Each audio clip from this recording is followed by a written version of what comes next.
Hello student, आज हम यांत्रिकी में एक नया टॉपिक लेकर आए हैं, ऋजुरेखीय मोशन यानी कि ऋजुरेखीय गति।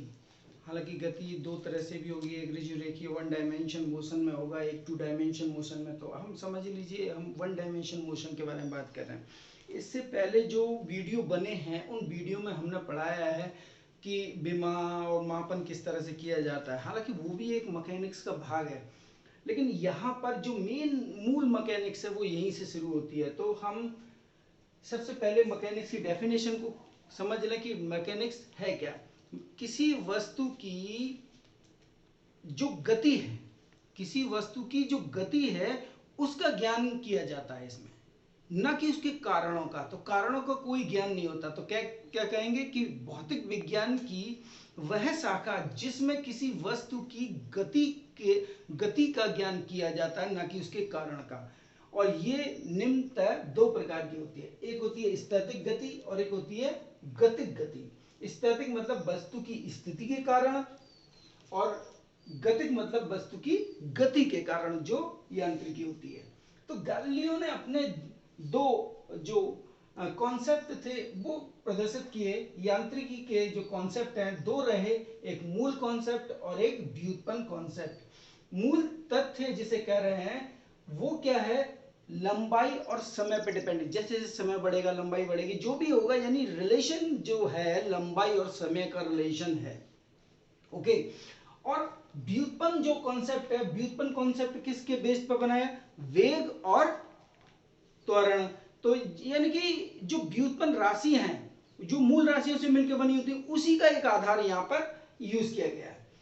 अब हम पढ़ते हैं निर्देश तंत्र क्या होता है। निर्देश तंत्र क्या होता है, किसी वस्तु की स्थिति और गति का ज्ञान यदि निर्देशांकों के द्वारा हो या निर्देशांकों के सापेक्ष किया जाए तो इस प्रकार के तंत्र को निर्देश तंत्र कहते हैं। जैसे मान के चलिए कि कोई भी अगर ऑब्जेक्ट है, ये एक्स कोऑर्डिनेट हो गया, ये वाई कोऑर्डिनेट होगा, यहां रखा है, तो इसका जो पर्टिकुलर जो पोजीशन है वो एक्स के अकॉर्डिंग यहां है, वाई के अकॉर्डिंग यहां है। तो इसके कोऑर्डिनेट क्या होंगे, एक्स कॉमा वाई होगा। मान के चलिए पी पॉइंट है। तो हम यहां ये शो कर रहे हैं कि निर्देश तंत्र जो है किसी वस्तु की स्थिति अगर देखना चाहे तो ये हो गई। अगर ये वो इस तरह से मोशन कर रहा है, गति कर रहा है, तो क्या हो गया, तो गति का। तो यानी कि कोऑर्डिनेट तो चाहिए ही ना। तो कोऑर्डिनेट के अनुसार या निर्देशांक के अनुसार यदि किसी वस्तु की स्थिति या गति का क्या हो, ज्ञान हो, ऐसे तंत्र को क्या कहते हैं, निर्देशांक कहते हैं। अब निर्देश तंत्र जो है दो प्रकार के होते हैं, एक होता है जड़त्वीय, एक होता है अजड़त्वीय निर्देश तंत्र। यानी कि जड़त्वीय निर्देश तंत्र यानी कि इनर्शियल जो फ्रेम है वो है जड़त्वीय, यानी कि इसके अंदर क्या होता है, अपना स्वयं का त्वरण नहीं होता। ओके। और अजड़त्वीय निर्देश तंत्र क्या होता है, जिसमें स्वयं का क्या होता है, त्वरण होता है। तो हम जैसे मान के चले कोई बैलगाड़ी अगर रुकी हुई है, ये बैलगाड़ी जो एक जैसी स्पीड से चल रही है, उसमें कोई त्वरण नहीं है। एक जैसी स्पीड से चलना, कोई त्वरण नहीं है। स्पीड में जब चेंजेस होते हैं, वेलोसिटी में जो परिवर्तन होता है, तब उसमें त्वरण पैदा होता है। और जब परिवर्तन होगा तो किसके अंदर आएगा, अजड़त्वीय निर्देश तंत्र के अंदर आएगा। ओके। अब बात आती है निर्देश वस्तु क्या होती है। निर्देश वस्तु क्या होती है, निर्देश तंत्र और निर्देशांक। यानी किसी वस्तु की अगर पोजीशन के बारे में बात करें तो उसके साथ साथ हमेशा उसके कोऑर्डिनेट रहते हैं, निर्देश रहते हैं, निर्देशांक रहते हैं। जब निर्देशांक उसके रहेंगे और किसके अंदर, निर्देश तंत्र के अंदर, तो इस प्रकार की वस्तु को क्या कहेंगे, निर्देश वस्तु कहते हैं। ओके।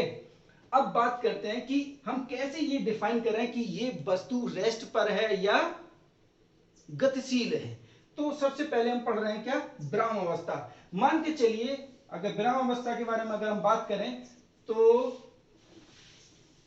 विराम अवस्था के बारे में अगर हम बात करते हैं तो यहां पर एक वस्तु है, मान के चलिए ये एक फ्रेम बना लें, छोटा सा कोई भी एक्स और वाई जेड का कोई एक फ्रेम बना सकते हैं, लेकिन यहाँ हम दो कोऑर्डिनेट ले रहे हैं और यहाँ कोई ऑब्जेक्ट है, ठीक।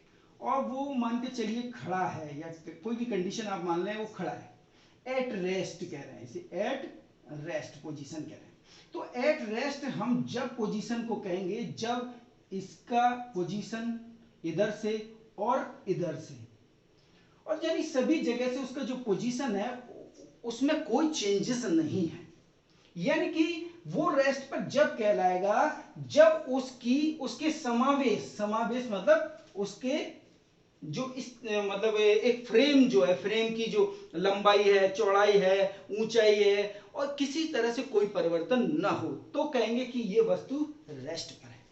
अगर वो मोशन में हो जाता, मान के चलिए कोई व्यक्ति जो है पहले यहां था और किसी ए पॉइंट पर मान लीजिए, अब ये बी पॉइंट पर आ जाता है, ओके, अब वो बी पॉइंट पर आ गया, तो उसने क्या करा, पहली जो स्थिति x थी अब उसकी कितनी हो गई, x डैश हो गई, ठीक। तो उसकी जो पोजीशन है ए से कहां हो गई, बी पर हो गई। तो अगर हम कहें कि ए के अकॉर्डिंग वो क्या है, रेस्ट पर तो नहीं है, ए के अकॉर्डिंग कौन सी स्थिति ग्रहण कर ली, बी स्थिति ग्रहण कर ली, तो जाहिर सी बात है वो निर्देश तंत्र के साथ क्या होगा, परिवर्तित हो गई उसकी पोजीशन। जब परिवर्तित उसकी पोजीशन हो गई तो क्या कहेंगे, वो गतिशील है। और जब पोजीशन परिवर्तित नहीं होती तो क्या कहते हैं, रेस्ट पर है। तो ये होगा एट मोशन, ओके, आ रहा है समझ में। अब बात करते हैं गति की अवस्थाएं कितनी हो सकती हैं। तो बेसिकली गति की 3 अवस्थाएं होती हैं। तो गति की 3 अवस्थाएं, एक तो वन डायमेंशन मोशन, एक विमीय गति, दूसरा होगा द्विविमीय गति, और तीसरा त्रिविमीय गति। एक विमीय गति के बारे में अगर बात करें, मान के चलिए कोई एलिमेंट है या कोई वस्तु है जो कि इस तरह से, मान के चलिए यहां से दिस वन, इधर कर लेते हैं इसको,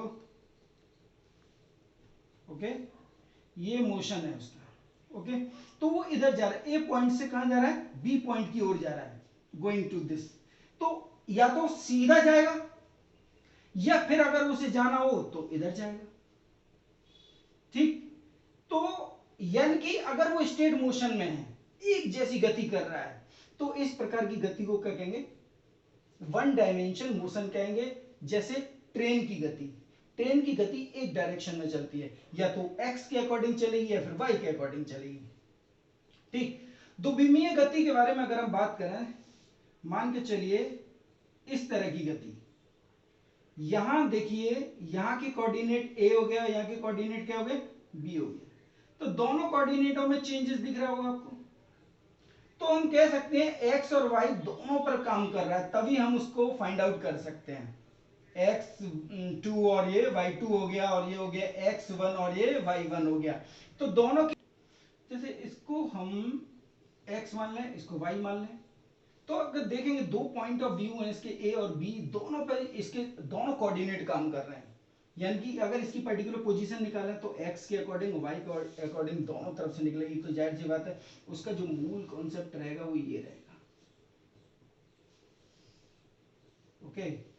तो अगर हम ये पोजीशन निकालें हॉरिजन से, इसका हॉरिजन से मूल बिंदु, तो हमें दोनों कोऑर्डिनेटों की आवश्यकता होगी।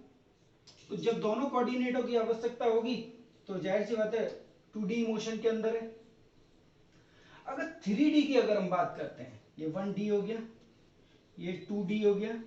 अगर हम 3D की बात करते हैं, 3D, तो 3D पर 3 कोऑर्डिनेट काम करेंगे। ये हो गया x, ये हो गया y, और ये z।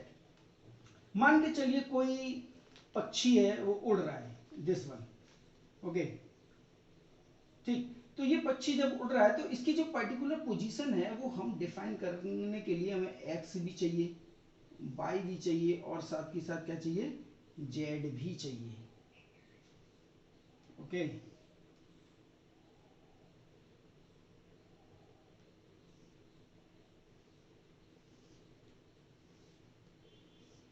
तो हमें इसकी पर्टिकुलर पोजीशन निकालने के लिए तीनों कोऑर्डिनेटों की आवश्यकता होगी, क्योंकि वो लंबाई के अकॉर्डिंग तो है और चौड़ाई के अकॉर्डिंग भी है, तो वो ऊंचाई के अकॉर्डिंग भी है। तो तीनों पोजीशन जब चाहिए होंगी तो क्या होगा, 3D होगा। तो 3D के अंदर जब भी हम कोई भी ऑब्जेक्ट की या वेलोसिटी लेते हैं या कुछ भी लेते हैं, वो एक्स आई वाई जे और जेड के इस फॉर्म में आती है हमेशा। और जब 2D के अंदर जब लेते हैं, जैसे वेलोसिटी अगर लेना है तो 2D के अंदर तो एक्स आई प्लस वाई जी, क्योंकि दो यहाँ पर प्लेन है बस एक्स और वाई। और यहाँ पे अगर बात करेंगे तो v बराबर या तो एक्स आई के साथ होगा या वाई आई के साथ होगा या फिर जेड जे के साथ होगा, सॉरी एक्स आई और वाई जे और जेड के अकॉर्डिंग होगा। तो इस तरह से हम तीनों गतियों को समझ सकते हैं। ठीक है, अगली वीडियो में इनका हम क्लासिफाई रूप देखेंगे कि किस तरह से हम मोशन को चेंज करेंगे, किस तरह से मोशन को बदलेंगे, किस तरह से हमारा जो वेग और समय का रिलेशन या वेग और टाइम समय का रिलेशन हो गया, तो लंबाई और समय का रिलेशन, दूरी का रिलेशन, इस तरह की छोटी छोटी कंडीशनों को पढ़ते हुए समझे। ये चैप्टर बहुत स्ट्रॉन्ग है, आप ये समझ लीजिए। तो आपको हर कॉन्सेप्ट अच्छी तरह से समझना है। ठीक है, मिलते हैं नेक्स्ट वीडियो में। Thank you.